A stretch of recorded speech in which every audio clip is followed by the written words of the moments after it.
I'm Emily. And I'm Hannah. We are best friends and dietitians. We have a goal of challenging nutrition misinformation and fitness trends with an evidence-based approach. Each episode, we will dish up our thoughts about the latest facts on a popular health-related topic. We're the Up-Beet Dietitians.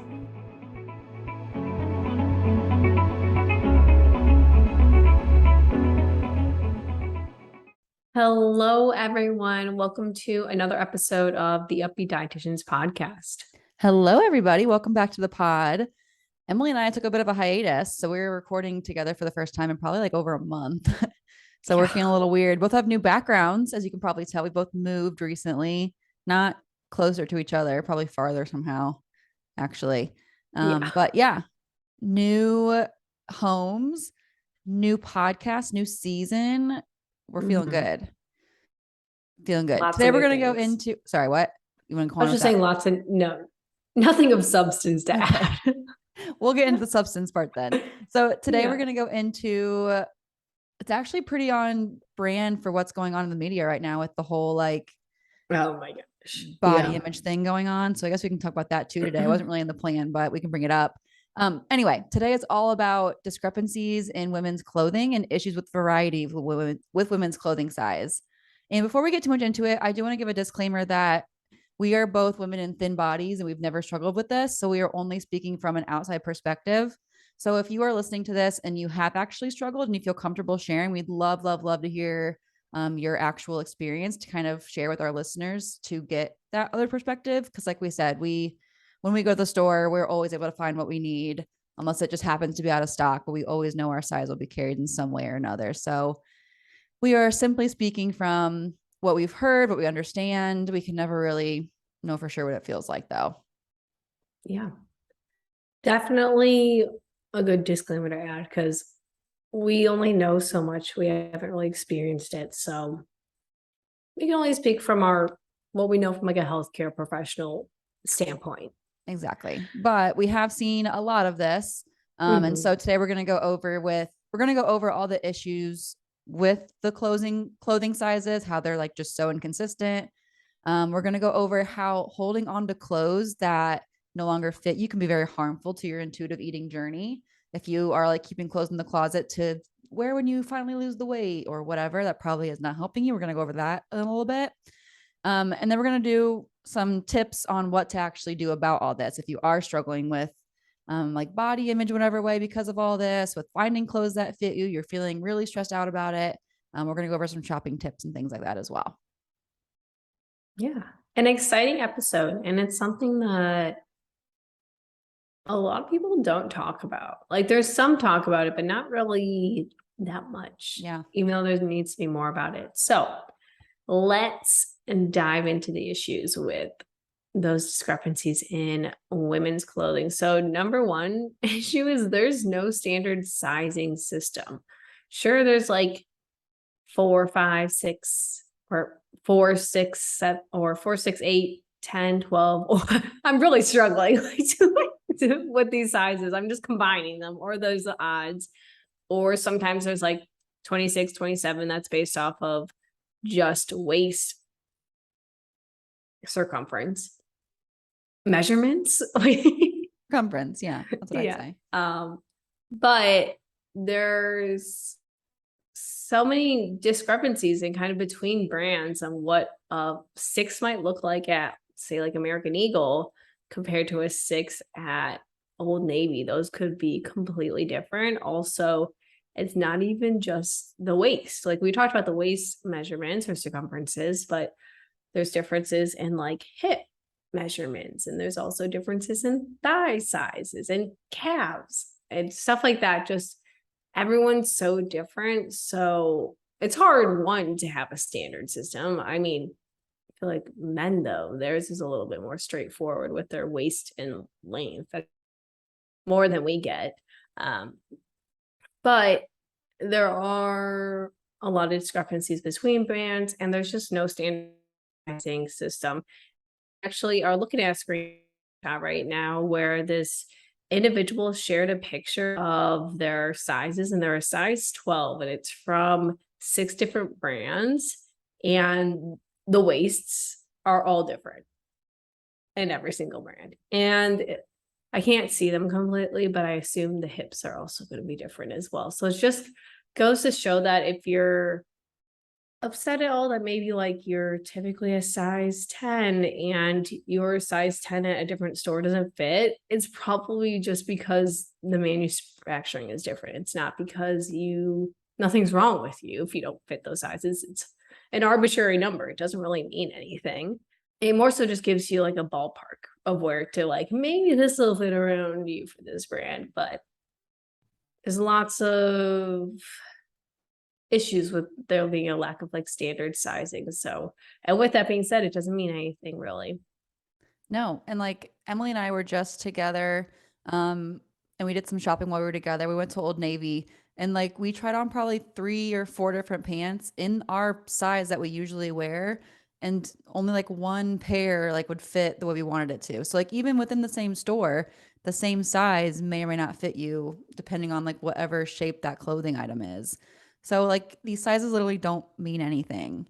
And that's why I hear all the time from like patients that they'll be like, when I get down to a size 8, I'll finally be happy again. I'm like, you might be a size 8 right now if you go to this store. Like, it just depends. Also, your jean size is Yeah, not we'll going to send define you your there. happiness. But even aside No. from that, like the arbitrariness, arbitrariness, it's very arbitrary. The sizes mean nothing. Arbitrariness. That's kind of the bottom line there. Um, I don't know Yeah. what the current ideal right now is, like what the ideal pant size is. There's always like size 8 is like what you should be or whatever. I don't know. Do you know like what the number is right now? I'm very confused based on that like New York article New that York came Times, out. yeah. I always thought we were in the era still of like the Kardashians where it was like tiny waists and like large booties. Like Well, that's didn't you where see that? it, Didn't Kim Kardashian get rid of her yes. booty? So now we're out of that now. Yeah, we're going back to I think it's like more 90s Yeah. Yeah. related. So anyway, the reason I brought that up is because there is always going to be like this ideal that the industry like makes you feel like you should be at, but it's always just for marketing. It has nothing to do with health at all. It No. changes so frequently. There's no way that like science is going that fast that we know that like if you're at a size 8 you're healthier than whatever.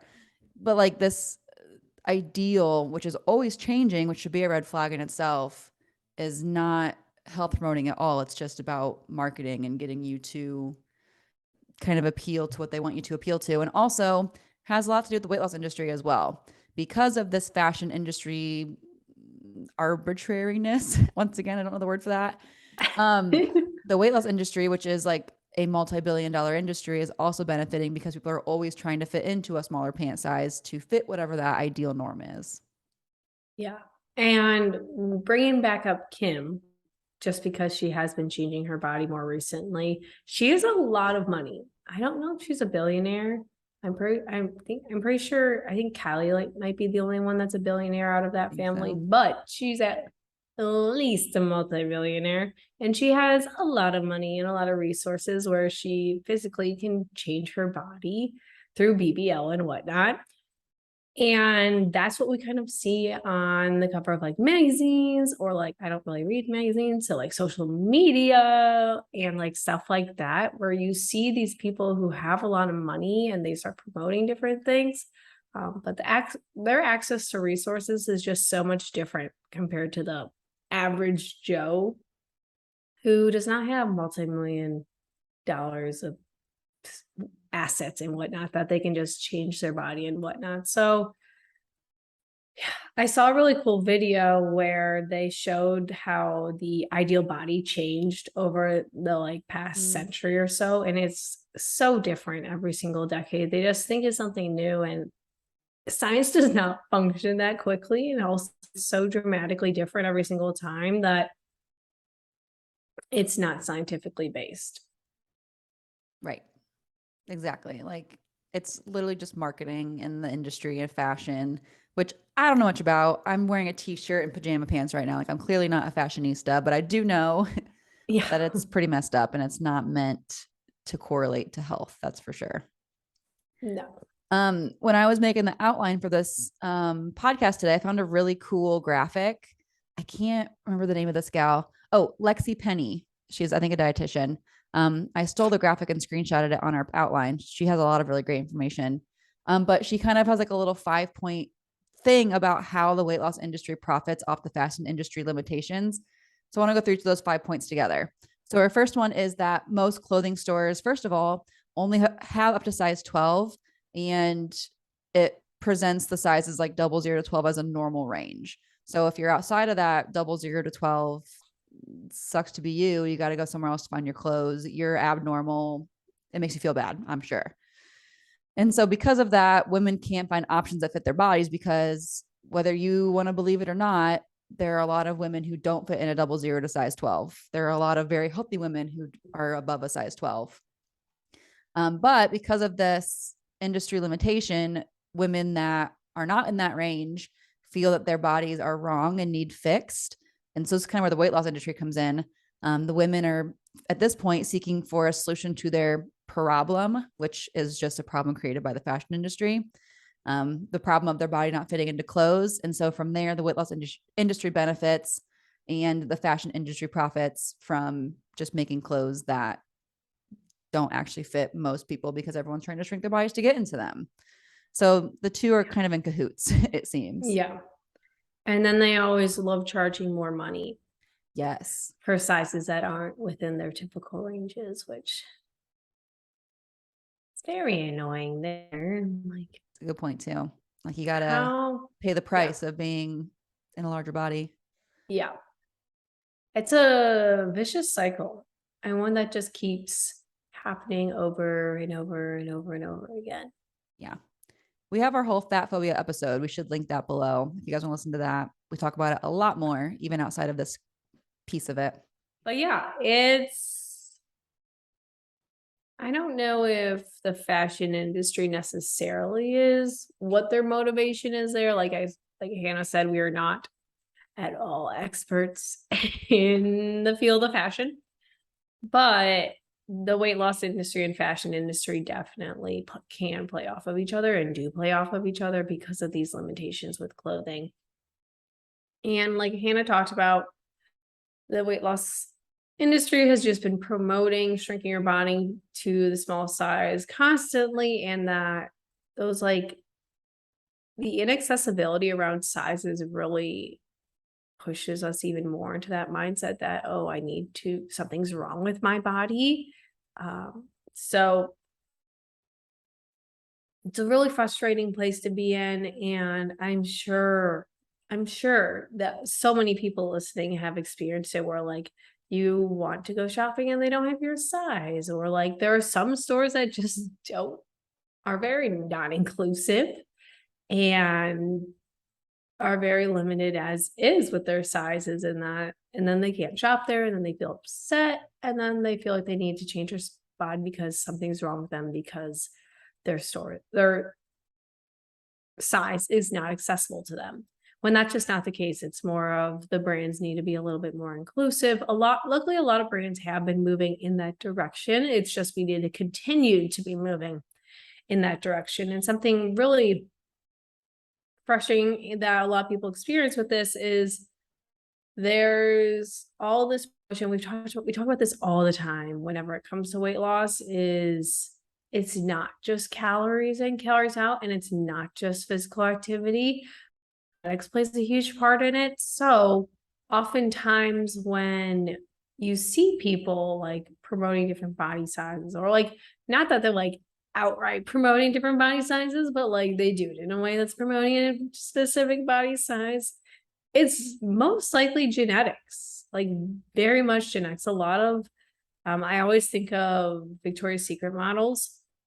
A lot of them just genetically look like that. Of course, they like eat specific ways and they do exercise, but to get this specific, I don't even know if this is still true. I remember like a couple of years ago, I was like not so healthily. I don't know. I don't want to say obsessed, but we'll say invested in that.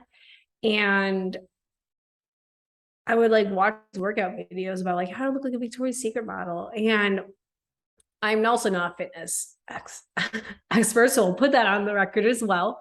But I was like, I'm gonna make you look this way. It's genetics. That's what's making that way. And they're talking about like exercises that elongate your body. I'm like, they're tall and thin. They're naturally going to look elongated. If you saw their parents, they'd also be long and thin and tall. Yeah. It's yeah. So genetics. Can't pick them. That nope, you cannot control that. Oh my gosh, I bet there's I'm making a prediction. In the next 5 to 10 years, if there's not one already, there's going to be a push towards changing your genetics Oh my from a God. food standpoint. I'm making this prediction now Kind of because I like can how you tell. can like boost your metabolism and stuff. It'll say like boost your genetics. Yeah, like eat this food to change your genetic makeup so you can lose weight. Oh my gosh. I had someone tell me today that she saw like a ad or something where you wear a magnetic nose ring and it has something to do with, oh my gosh, what'd she say? I forget how the mechanism supposedly works, but it helps you lose weight. Wearing a magnetic nose ring. What?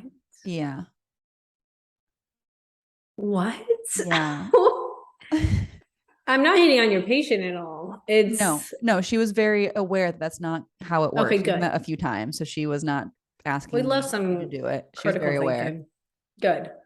Oh my gosh. I'm not surprised. They No. also had devices that told people to keep your mouth shut. So there's just And they're probably making more money than we are because they're oh, making a definitely. quick fix kind of thing. Is that supposed to affect like your olfactory I don't remember any. receptors? I wish I Like could remember what she said. I literally just saw her like 4 hours ago. But it was makes it something smell about bad, so you don't want to eat. no, it wasn't genetics, but it was something kind of like that. I don't remember, but I don't know. Weird. There probably will be something like that in the future with Oh genetics where yeah. it's like if you eat more pineapple, which that's carbs, probably not pineapple. If you eat more like bull testicles, you can really improve those genetics. Actually, that one guy, that oh my gosh, what's his name? Is it Liver King that says this? He says that whatever like tissue you eat, that one gets stronger in your body. Like if you eat like I think like bull testicles, that can like strengthen your own testicles. I don't know. What? Yeah. He has like a theory where if you like eat a certain tissue, like it can help, it like goes to that tissue in your body. I'll have to look I this up. just Okay. thought of a very graphic example. I thought I'm like, if you eat like fish eyes, will that make your eyesight better? Better eyesight. Yeah. Okay. Oh, It's on YouTube. Eat organs to improve your organs. what the? So he's basically doing what you're talking about. So I should eat, if I have heart problems, I should eat hearts. Yeah. If I have lung problems, I should eat lungs. Yeah. Oh, Yeah. Oh, and it has to be like raw meat too. oh my gosh. Yeah. He's all about raw That is organ a meat. food safety concern right there. Yeah. Oh my gosh. And you have to shield yourself from toxins. And you have to take cold plunges and don't use deodorant. Hmm. That's what we're up against. What an interesting way of He's a life. strong dude that this is also controversial in that world, who I think is probably on steroids. He's like, Oh. yeah, but he's like no toxins. So, whatever. Um, Mm. like, of course, they're gonna listen to him, the shirtless, scary guy with abs, like over the skinny white dietitian. Yeah. Oh my gosh. Whatever. You I don't guys are even here. We know. appreciate that. Yeah, we appreciate you being here. Sorry, we don't So, have the biggest muscles, yeah, sorry. but we have strong brains. Yeah, because we eat brains and that makes our brains strong. Yikes. Yikes. Okay. Well, you guys get it. You understand now, hopefully, how the weight loss industry is greatly benefiting not only from all of this, but just in general from our society. It is, I think I have my notes, a $72 billion weight loss, blah, blah, blah, $72. Nope. Okay. Let's try this for the fourth time. The weight loss industry is a 70. Oh my God. I can't say this. It's a They are a $72 $72 billion billion industry. industry. Whew, Yeah. that was rough. You got through it. We You got through it. And that number is going up. That's so scary. Yeah. Yeah. So let's go over what to do about this. If you're like, well, we always try to give some takeaway tips because you guys know we can talk all about the bad, about everything that is happening in our field, but it's not going to be helpful to you guys unless you know kind of how to combat it. So I guess one last thing that isn't good, we kind of already mentioned this a little bit, and that it's like holding on to clothes that you hope to eventually fit into, which Emily and I have both been guilty of ourselves. I used to have like Oh, a whole yeah. little section in my closet of clothes that I would eventually fit in when I lose the weight, or when like summer comes around, I start moving more, I'll fit in them in the summer, yada, yada, yada. I think we often do this because we feel like we'll use it as motivation to like stick to a diet or like an exercise routine. We're like, if we see that visual of those size 8 jeans that we got to get into, then we'll be more likely to stick to our routine. But unfortunately, that motivation is not probably what we needed. We actually had to improve our relationship with food and our body and everything, you know, kind of figure out that fat phobic belief that we're dealing with. What it does instead is it usually creates a whole lot of guilt and self-loathing. You just feel guilty about it. And if it's like me, in my case, I never ended up fitting in those clothes because they were from when I was like 14 years old. And at the time when I was dealing with this, I was probably like 21. So of course I don't fit in those anymore. I'm like at a different stage of my life. So it's just not even a realistic goal to set for yourself, most likely either. Yeah. Your physical activity level probably different. Your eating was probably maybe different. Where you were in life. Like for our example, mine was also high school, college. You were an adolescent. You were growing. Completely different place as well. And oftentimes those external motivators of I'm going to look a certain way are one of the weakest forms of motivation to keep us going on any type of goals. So oftentimes I always think weight loss because that's one of the most common ones, if not the most common one, was like, oh, well, stick to this plan for 8 weeks and then so I can fit in this dress I want to wear for this wedding. That will, you have to find something deeper than that. Not that we're telling you to lose weight for this wedding, but just from an external standpoint of like, I want to look different. That's not going to stick around as much. You have to kind of find a little bit more of an internal motivator. And that's just for any goal in general. Like you have to find something a little bit deeper to keep you going compared to just an external change. Yeah. And if you don't like your body now, we've said this before, you will not like it later. You got to do some mindset work Yeah. around body neutrality, which is kind of a foreshadowing to what we're going to talk about next. Mindset around food, exercise. We have to look a little bit more deep. Yeah. I hear that all the time. They're always like, I want to lose weight because then I'll like myself a lot more or whatever. And it's hard for me to relate. Of course, I always do try to give a disclaimer of like, I can't know what you're going through. I haven't had to experience what you're going through. So I can't know for sure how it feels, but I've rarely seen it happen. Like the cause of your unhappiness is likely not just your weight, it's a variety of things. And even if it is related to your weight, it's not because of the weight itself, it's just how you view yourself and your body image. That's the issue, like Emily was saying. So that mindset work is going to be huge. So that way, no matter what your body's looking like, you're able to appreciate what your body's doing for you, which is a great segue into our next point. So let's talk about it. We'll have to do a whole episode. We could even like get a great guest on this. I follow a lot of people who call themselves like body image coaches and they talk a lot about this.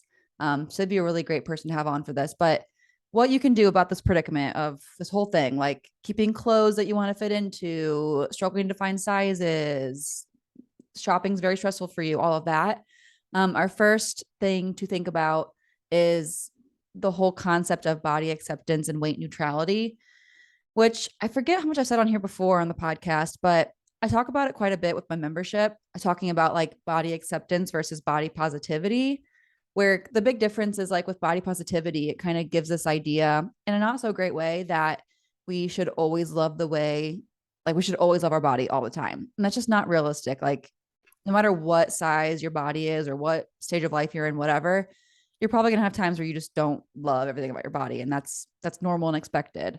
But with body acceptance and body neutrality, it kind of takes it a step further and says, like, even if you don't love your body, you still got to treat it right. You have to accept it and you have to take care of it and appreciate what it's doing for you. So you're not always positive about it because it's just not realistic to have that positivity all the time, but you at least can value what it's doing for you. And so you're not trying to punish it and hate it and be mad at it all the time.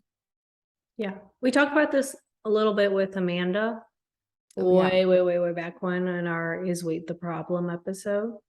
But yeah, I don't really have much to add, but Yeah. just, Working towards that will be helpful in all yeah, of this because you will be much more open to getting whatever size clothes fit you. Like, again, I can't speak too much personal experience because I don't have the struggle you may have if you're listening to this, but um, even in my size that I do wear, like I said, I have, if I go to Old Navy, I might have to get like a certain pair of pants because even this other pair in the same size won't fit me. But because I'm like neutral about my body and I like am cool with wherever it's settling at, it's okay if like this size doesn't fit me in this shape of pant, but they do in this one. Cause it's just like, who cares? It's like a neutral thing. It's not correlated to my health or my body image at all. no. And this actually kind of leads us a little bit into the next one, is just trying to shop at stores that are a little bit more inclusive to your sizes, but also almost going off a little bit more into this is like finding brands that just fit your body well. This is Yeah. something Hannah and I have talked about a lot over the past couple of years, where I'm sure you brought up your hatred of jeans Hate jeans. at some point. I'm There's getting no to a way good we place though, as you know. You guys don't know. yeah. Emily knows. I'm finding a love for jeans Yes. again because Mhm. like Emily's probably gonna get to this. I'm like stealing the spotlight. Like jeans are like I'm finding brands that like actually fit my body type. Yeah. Because we're both, I don't know if I want to say victims of this. We're both perpetrators of this, where we would buy jeans based off of our size and they didn't fit us well and they weren't comfortable. Also, skinny jeans are not comfortable and we Skinny will jeans are the never worst. Thank we God those will are out. we are never going back to that. No. Why did we think it was Mark okay our to have? words. No, they could come back in style. You will not catch me wearing No. those. I do trying to get it over like your calves. That was the No. worst thing. You guys can't see my legs, but I've got my calves and my thighs are the same size. Like I have huge calves. Skinny jeans are like a nightmare for me for like 10 years of my life. Yeah. Yeah. And it's because we were wearing one uncomfortable jean. So that's on the trends, not on us. But also we were buying sizes that didn't fit us properly. And like if you find Hannah and I have had gone through this very recently where we loved pants, but they did not fit us properly. We would Ugh. not allow ourselves to buy it, even if like it fit your hips and it fit your thighs. If it does not fit your waist, do not buy it. There's so many different brands, and also now so many different cuts, whether it's like curvy style. I buy more petite because my legs are like 2 feet tall. But you have to find ones that work for you, and that's okay. It's going to be a frustrating process, but it's so much more rewarding when you buy pants that actually fit you. And don't look at the number on the size. Who That doesn't mean cares? anything. Yeah. It's more of look at it maybe like on a reference of that specific brand, like, oh, I need to find one that's a little bit bigger or smaller.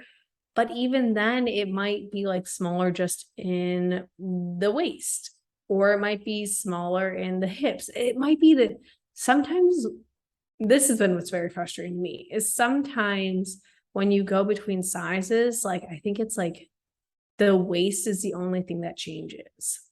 And I'm like, I've had this problem where there were Ugh. jeans I liked and I went like, I don't know if I went up or down, and it didn't fix the problem. And I was like, Yes. why are we designing them this way? Right. But like maybe that brand fit someone else's body. Like everyone's bodies are Exactly. just Yeah. shaped differently. So maybe that brand that you find frustrating works for someone else. Like just try Yeah. different things, which well, Emily's been pushing me to do actually more than I'm pushing myself. So I've just been like, I'm this size. I have to wear this exact cut. Like I just got to do that. But Emily and I were shopping recently, like we said, and we like both found like our dream pair of jeans that we never thought we would have worn, and like we're so happy with them. And like Yeah. they were not what we would have ever bought in if we were like stuck in like a certain zone we like had to buy in. No. I like what you said that jeans that might not fit me might fit someone else really Yeah. well, because sometimes I always will see like, I was about to say it incorrectly and then I probably would have gotten canceled or something. But Levi's. Yeah. How are you gonna say it? I was gonna say Levi's. Don't say Levi's. No. I stopped myself. Where did you learn that? I told you I just read things like aspartame. Oh no. What was the other one? That was like another really big one. I know that. You had a recent one that I was like mind blown about. I don't remember what it was. I don't know either. Levy. Oh no, this is gonna bother me. There is something more recent, more Chicago related one that my mom literally was like, if you say that, you're gonna get like bullied. There's a street called Armitage, and I say Armitage. Oh no. So they know what I'm talking about, hopefully. But going back to the jeans, there are a lot of like, I know influencer collaborations with Levi's. I have to really think about It's it. literally someone's name. Like it's a very common name. I say Levy in my head. Would you call someone Levy? I'm pretty sure there's like a famous anime character. Actually, I've never seen the anime, so I could be completely I could be completely Oh my wrong. god. You need to stop reading and like actually like listen to things. That's why I like audiobooks, because then I like learn the names. No, I say them all in my head the weirdest ways. Yeah. And then I hear someone say it out loud. I'm like, oh, that's how you Part of say me. that. It's part of me. But anywho, these influencer jean collaborations, they might like say like, oh, these are the best jeans for me. And then you'll really love this influencer and be like, oh my gosh, I trust them. And then maybe the jeans don't work for you. And that's okay. It's just that cut and style of jean does not fit your body type, and that's fine. There's so many discrepancies in jeans. I know we're really fixated on jeans today. Because we have a hard time with jeans. It's personal. Yeah. I'm trying to think, I'm like, are dresses that bad?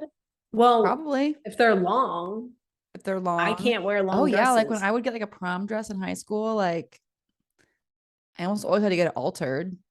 Like it never really fit right. And like the boob sizes are not always consistent. Everyone I know had to get their prom dress altered.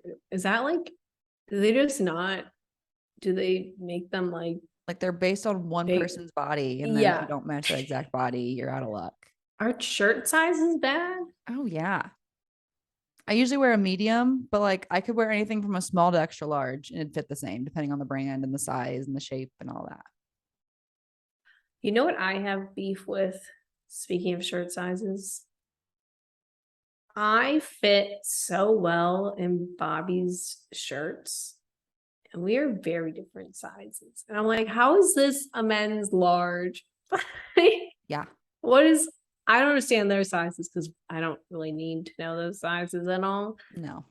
But if it's going to be like a large on a man, I want it to be large on me, not a like comfortable shirt. Yeah. I can't speak to that too much because Ross and I are very different sizes. But yeah, men's sizes are weird.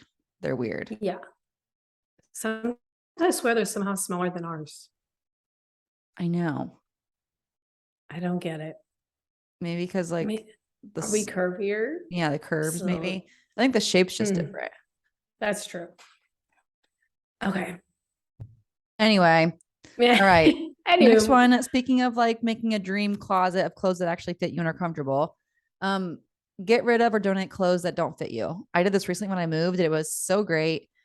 Things I like just didn't like anymore, aside from all this, but clothes that I was saving for whatever arbitrary reason, clothes that aren't comfortable, like size aside, like if you don't feel comfortable in whatever this is, like get rid of it. If it's like a dress that like technically fits you, but like you feel really yeah, uncomfortable in it, why would you want to feel uncomfortable? I guess I'm saying that from a perspective of like, I never want to feel uncomfortable. So I know sometimes fashion is like painful. It's just like part of the game or whatever. I don't know. I don't get it. But comfort for me is so important, which is why you guys, if you ever see me, I'm that's true. probably wearing clothes that are comfortable. So that I would say, I guess, depending on what your fashion style is, you might be more into clothes that aren't as comfortable. But from a sizing standpoint, don't try to squeeze into clothes that don't fit you anymore, I guess is the bottom line. No, no. If you haven't worn it in a year, you've gone through all the seasons and you didn't wear it, you might not want to keep it. Yeah. Unless I guess it's like, so it's very, very specific, like a sentimental thing. I'm thinking like a wedding dress, everyone just Yeah. has those on hand. Yeah. Uh, I have or mine. Like I probably won't get rid of that, but yeah, but like we'll say non-sentimental clothing that you've had for over a year. Or if you are even you're like, Emily, a year is time, we'll give you 2 years. yeah. But even that, I'm trying to think of my own closet. I do have like some nicer dresses that I'll literally only wear if I ever go to like a nice like Christmas party or whatever, which maybe is like every 2-3 years, depending on like I don't know, I guess various factors. Um, but yeah, anyway, like your day to day like t-shirts and jeans and that kind of thing. If you haven't worn them or they don't fit you, get rid of them. yeah. So let's talk about the next thing we can do when working on our mindset around clothing sizes and so if we have those thoughts of weight loss starting to creep in of like if I lose weight I'll fit into this shirt again, or if I'm going to save this for when I lose weight, or when it gets warmer I'll start exercising more. Stop yourself and be like, wait, what type of motivator is this obviously you're going to know it's an external one, but still talk yourself through that kind of what is driving this.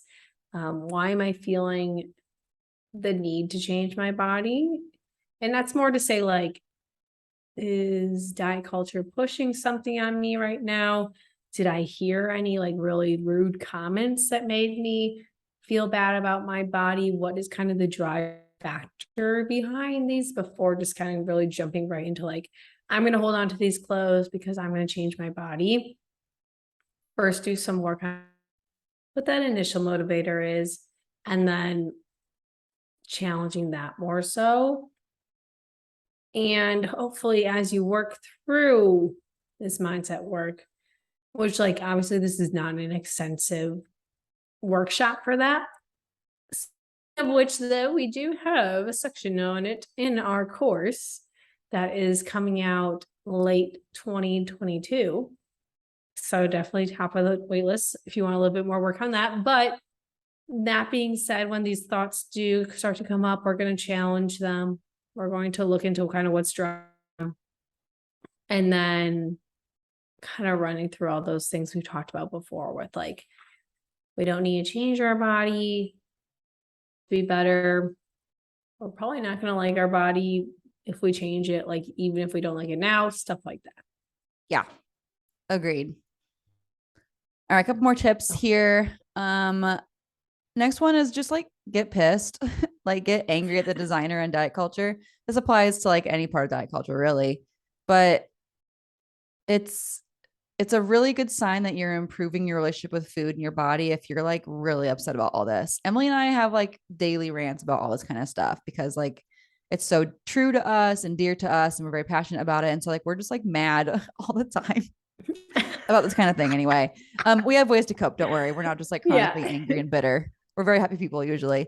But it it just is a good sign. Like if you like really see how like messed up this all is, if you're getting angry about that, that probably means that you are improving in a lot of good ways. Yeah. Get pissed. Yeah. Our last little tip is just it fits, or in this case of what Hannah wrote, just because it zips. Take back what I said. Just because it zips doesn't mean it fits. So you might think it's based off that mechanism, but like what we talked about with our jean experience, is that doesn't necessarily mean it fits. Comfort's important. Just because you can get it around you doesn't mean it's great. I have another thing I can speak on. I don't know if I've actually talked to you about this. I ordered a dress online for a wedding coming up, and silly little me didn't read the reviews, which user error right there. That's on me. I will take that hit. And the dress fit incredibly well everywhere, but I couldn't get it around my hips at all. But I could like shimmy them down, but like there would be no movement involved. Like there could be no dancing. There could be like slowly sitting and standing. And technically it fit, like technically very borderline. It's barely fitting, but it was not comfortable. And there was, if I did go to the wedding in that, I would probably flash many people. So yes, it was my quote unquote size, but then I understood, I was like, well, I'm not comfortable in this. This is not, I don't want to go to a wedding wearing something that could break. Also, I looked at the reviews and I experienced that solidarity of everyone's like, I can't get it over my hips, literally every single review. So that's on me. But that was a case where maybe it was my size, or maybe you had something in experience where it just barely fit, but it was not comfortable. It's not worth it. Get a different size, get a different clothing item that you feel better in. Yeah. Like you said earlier, there's so many clothing brands and styles and colors, and like it's kind of, if you like that kind of stuff, it can be fun to even like look around and find a new dress to fit you better, rather than like getting mad about it and being like, oh, this sucks, like I should lose weight for this. Like, no, now you get to like find a new dress to try, which if you're in a time crunch, it kind of sucks. That's very stressful. But maybe even like trying to shift that mentality of like, oh cool, now I get to like keep shopping for this. And if you like shopping, it can be kind of a fun thing to do, which we're good at segues today. Our next segue is shopping tips. So if you are someone who experiences these issues all the time, we have some tips for you. So first one, if you are in the actual store trying things on, bring a few sizes to the dressing room. So even if you're a size 10, typically bring a size 8 of those jeans, a size 14 of those jeans, bring like a few different sizes and try them on until you find one that fits, or maybe none of them will fit, and that's okay too. But that way you don't have that like mini breakdown of like, why didn't that size 10 that usually fits me fit me today? You can just try on a different one. And if that fits better, you can get that one instead, or maybe you just discard it altogether. But it'll just help you feel in the moment like you have a solution to that. I don't want to call it a problem, but the issue you're struggling with. Yes. You don't know how that brand, unless you only shop that brand and you know how it fits really well.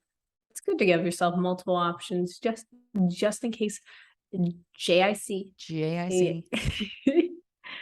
And then something else to note with shopping tips is trying on your clothes without looking in the mirror. There's a lot that can change what the mirror looks like. One, the angles of the mirror can change how it appears, where it is like stationed on the wall, whether it's like full length or like just a little bit, that can change how you look. So focus a little bit more on, we talk a lot about like non-scale victories, but this is a little bit more of that kind of focused of like, do they feel comfortable? Like, bring up the jeans example. We're just going to beat this one down. Do these jeans fit my waist? Do they fit my hips? Do they fit my thighs? Can I sit comfortably in them? Can I comfortably move around? Do I like how they look? And this doesn't necessarily have to be in the mirror, just kind of looking down at them. Like, do I like the style of the jean? Don't buy jeans that you don't like how they look as well.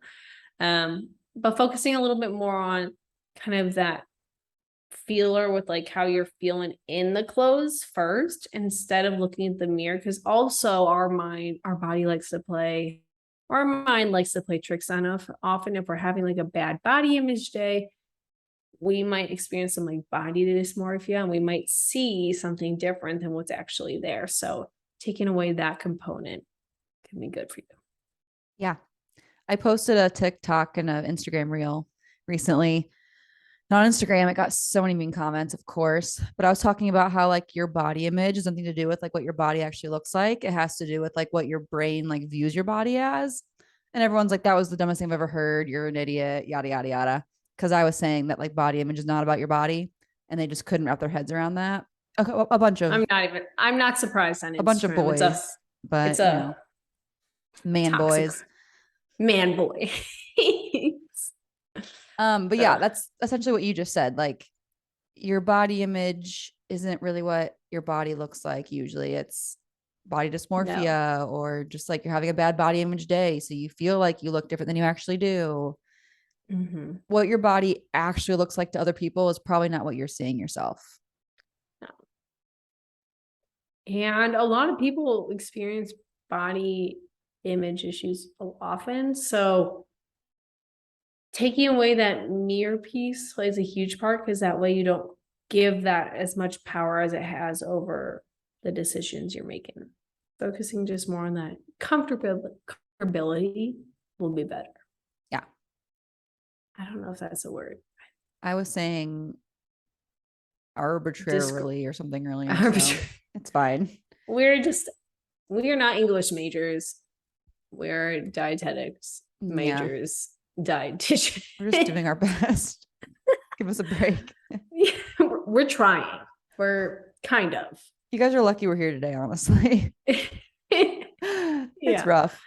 Okay, well, we're wrapping up actually. Let's talk about size and size inclusivity. So we're gonna give like a whole longer list in the show notes. So check that out on the website. But we want to go over a few different size inclusive brands.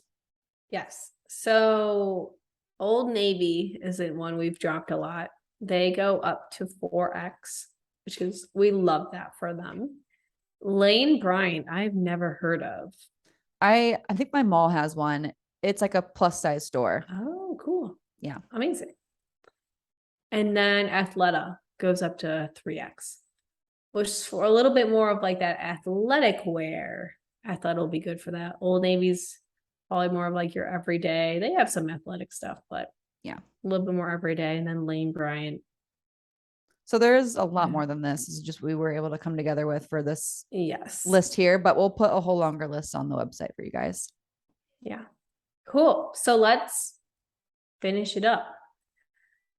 So in conclusion of our talk today, your worth is not defined by the size of your jeans or the size of your shirt or the size of your dress or the size of your shorts or whatever it is that is holding you back and is haunting you in your closet, that's sitting there like, oh my gosh, wear me when you lose weight, you look so good. You are not defined by whatever that size is. Size is arbitrary. There's no standard sizing guide. Every brand kind of does whatever they want, and you just have to kind of find what works best for you and what makes you feel good. So keeping those clothes around that don't fit you is not going to be a helpful strategy.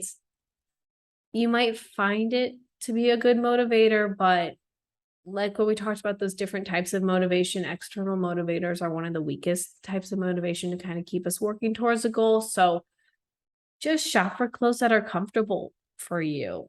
It's very normal for your body to change. It's a lot. There's a lot that goes into it besides eating and exercising, and not even just genetics. There's a lot more even on top of that. So it's normal for bodies to change, and we want you to feel comfortable and what you're wearing. So buy clothes that fit you, not sizes that fit you. Yeah, ring a ding ding. Okay, Ting-a-ling. don't touch my tingling. Inside joke, you had to be there. Not really great for a podcast. No. Okay, let's get to the bonus question. So, very on brand today. Our bonus question is, what is our favorite clothing store to shop at? Emily, do you want to go Okay. first? Because So you'll know how to have an answer. what are we like living under the assumption that we have unlimited money? Yeah. Like, okay. I was wondering because I'm like, because if money's playing a part in this, Yeah. my answer is gonna be very Well, different. we can do like budget favorite and then like if you were a Kardashian favorite. Okay. I feel like, hold on, now I'm stumped. I'm I like, where do know. I shop the most at? I'm gonna say my Kardashian favorite is Buckle because oh no, that's a lie. Buckle, or I'm gonna be like you. I'm gonna have three answers because I'm gonna have two for the Kardashian budget and one for my budget friendly. So I love Buckle and Altered State, which was like very much, if you look at what they have there, I don't even know what my style is. I've heard like people describe my style as different things, and I'm like, oh, I'm sure. surprised you like Buckle. It's very like farm girl. That's what I was gonna say. It's very much like that, but I like very specific things there. I think I Okay. like their shoes the most. Mm. And I have too many shoes. So actually I'm changing my answer. I'm changing my answer to Altered State and Francesca's. I Ooh, I feel like like that's a little bit Francesca's. more up my alley. Yeah. I mostly like Altered State's shoes. Yeah. But my budget friendly place, I want to say Old Navy. I feel like I'm forgetting places I shop regularly. Yeah. Mostly because like whatever I'm looking for doesn't fit me, and then I have to go somewhere else. So it's not like Exactly.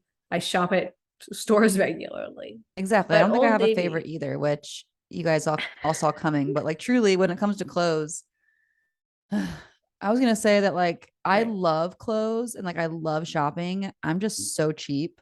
I hate spending money. And so Mhm. I have clothes from like 5, 10 years ago, not because I want to lose weight and fit them. I haven't changed that much in certain jeans I have for sure, because those are like more specific to your body shape, but like shirts and stuff I can definitely fit in from ages ago. Um, so anyway, I like don't have a lot of like up to date things. I like really want to get better at it. I like Mhm. want to have a more fashionable closet, but like I don't really have a place that I like go to. I will say I have a lot of Old Navy. That's probably my budget friendly, like my go to. Like all my swimsuits are from there. Like a lot of like my plain like t-shirts, like crop tees. They have some cute like workout stuff. Um, Abercrombie's coming back. Yes. That's my not so budget friendly option. I got a pair of dress pants from there that I've worn a lot recently. Those I really like. They fit really well. I got a pair of jeans from there. I need to try their curvy line because the jeans I had to alter a little bit. Um, but they have all kinds of cute stuff these days. We went to Hollister, Emily and I did when we were together recently. They had some cute Yeah. stuff there.